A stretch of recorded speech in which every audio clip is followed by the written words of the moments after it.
In today's cook, we are making shortbread. We're going to be cooking this batch in the air fryer. Now, shortbread is one of my personal favorite biscuits. I absolutely love it. It has minimum effort required, but it provides maximum satisfaction. And because it is so easy, I know that you're going to absolutely love it. So let's cook. The shopping list is pretty simple. We want plain flour, we want white caster sugar, and we want some good old-fashioned unsalted butter. Okay, really simple. 3 ingredients. You can't really go wrong. Optionally, you could also include some chocolate chips. I'll show you that later to make it even a bit more naughty. You will need a digital scale. This is absolutely essential for baking. If you attempt baking, you need a scale because you need to have the measurements on point. Now, shortbread, the measurements are pretty simple. Okay, pretty simple. For this batch, we're going for approximately 100 grams of sugar, as close as you can get. And you can see with this scale, what I can do is I can reset the scale so I can continue to add on top of it and just make it simple so I can see exactly like what I am actually adding. So we started with 100 grams of the sugar, and then we want to add 200 grams of the butter, so double the butter, right? Now the butter needs to be room temperature. You don't want it to be too hard, otherwise it's going to be too difficult to combine. You do not want it melted, otherwise the result is just going to be the wrong result. Okay, you're then going to want to combine those 2 ingredients. You can see I've sped up this part of the video, but just mix it and combine it so that the sugar kind of just basically combines and you get like a paste. And it's kind of almost like old school icing, what I can remember. Okay, butter icing, right? We then put it back on the scales. We reset the scales to 0, and then we add 300 grams of the plain flour. Okay, so that is 100 of the sugar, 200 of the butter, and then 300 of the flour. So really easy to remember. A little bit of salt just to bring out the flavor, and then you just want to try and combine this flour into the mixture. Again, I've sped this up for the purposes of the video, and you just kind of want to push the flour into the butter mixture, and you're going to get, it's going to come together, but it's also going to be somewhat crumbly. Okay, almost kind of like breadcrumbs, but more chunky, and it'll come together much more. Okay, you'll see it's almost coming together. At this point, this is where you could add those chocolate chips if you wish, okay? Because whilst you've still got those kind of breadcrumbs and mixture, you can add it. If you're not, move on, okay? So as I say, what you should have now is you should have the mixture, which is kind of almost like wet sand. So you can see when you push it together, it does come together, but it's also quite easy to break apart. Now, if it is fully crumbly, you've kind of probably made some kind of mistake where you've got your ingredient ratio incorrectly, or your butter was way too soft or kind of almost semi-melted. Okay, there are a couple of other problems you might have had there. If it does, it's not the end of the world. At this point, I've got some greaseproof paper, and then I'm gonna pull it. I'm gonna roll it flat. Now, if it is too crumbly, you're going to have to really cook it almost in one piece. You're not going to be able to do what I'm going to do now, where I'm going to be able to cut it into the battens of the shortbread. Okay, if it's too crumbly, as I say, you're still going to be able to cook it, but you're not going to be able to cut it because you're going to cut it and it's going to completely fall apart. Okay, so what I would say is you're probably going to have to stick it on a baking tray, stick it in the oven. At that point, it will cook, and it will cook absolutely perfect. You'll have no problems with the end result. It's just you're not going to be able to cut it up at this point. You're going to have to cook it, and then when it comes out of the oven soft, then you're going to be able to cut it then before it cools down and goes solid. Okay, so as you can see, the mixture that we put together is somewhat pliable and it comes together. We've been able to roll it. We rolled it to about 1 centimeter thick. I could have rolled it a bit thicker. Okay, then get your knife, slice through it, put it into the patterns that you remember of all these little square shortbread rectangles, and then get your fork and push it in. I could have put the fork in a little deeper, but you know, c'est la vie.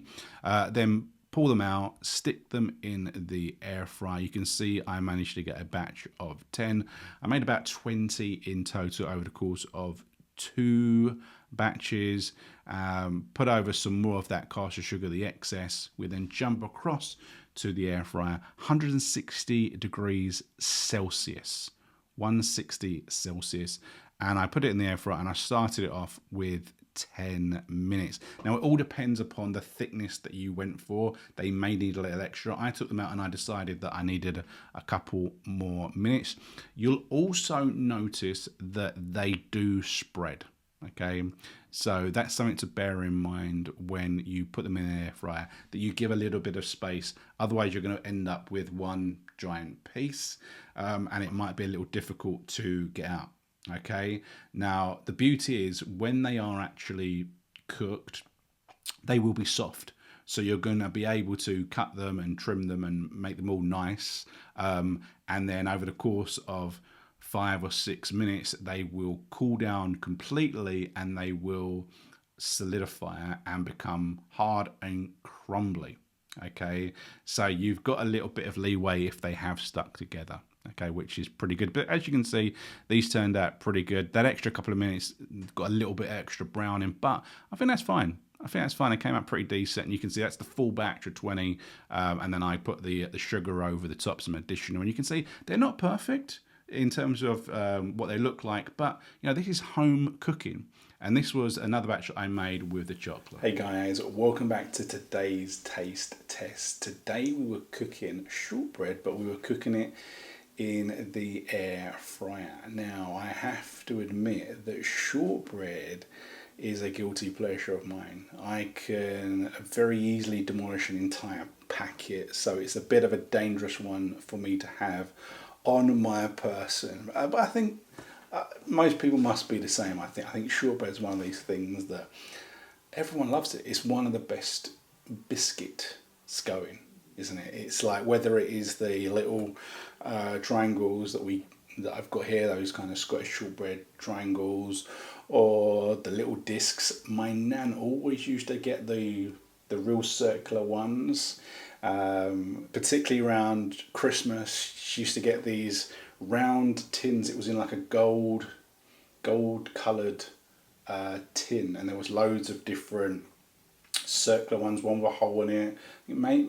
Was there ones with chocolate? I can't remember, but they were always like, yeah, I've got to have me some of them because they're going to go down an absolute treat, right? So we did these in the air fryer. Another one just to see like how simple it is, how easy it is. I mean, I'm not much of a baker. Every now and again I will cook. There's not many bakes on this channel. You know, baking is a bit of a science. You have to kind of get things right, and I am a bit of a let's see how it goes sort of cook. You know, I like to just be realistic. You know, perfection is it can be tricky, right? So baking, you know.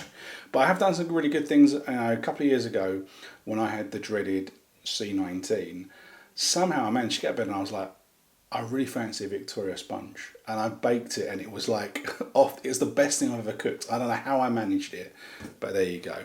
Shame I didn't do a video, but you know, I was not in a position to do that. Anyway, so we made these, and they look absolutely like off the charts good. Pretty good. They smell exactly like the ones in the shop. I guess the ones in the shops maybe are a little bit thicker. And my intention was to do them a little bit thicker, but I ended up rolling it out, and it was a bit thin. But anyway, so we managed to get, I think approximately 20 out of that mixture. I had a little bit of excess, but as you saw in the cooking process, they did actually expand. a little bit. So you want to make sure that you've got a little bit of a gap around the outside. But, you know, also, like, I was worried maybe, you know, sometimes you get things they stick, but they didn't. No, they did actually, it did go into the grooves of the air fryer, but they came out pretty good. I only had one that broke, and I did 2 batches. So, taste.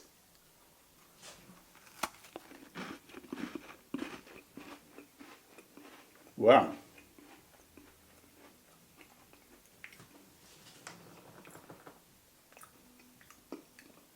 I don't know if it comes out on camera. Hopefully it does. But that is lovely. That is short, it's crumbly, it is buttery, but then it's got 200 grams of butter in it. It's gonna be buttery.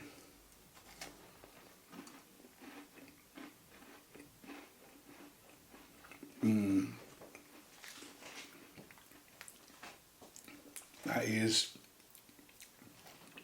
I can already sense that I could polish off too many of these.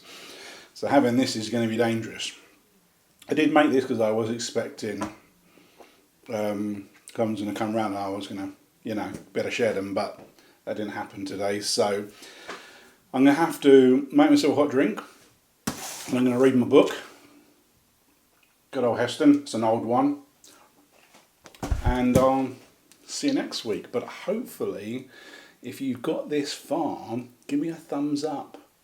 Give me a comment. Tell me what you're reading. Are there any good books about cooking? I'm not really a fan of cookbooks because they're usually just they're just nonsense to make a few quid. But a book that is good about food. If you've got this far, which I suspect hardly anyone would have done, if you have, hit me up. See you later, guys.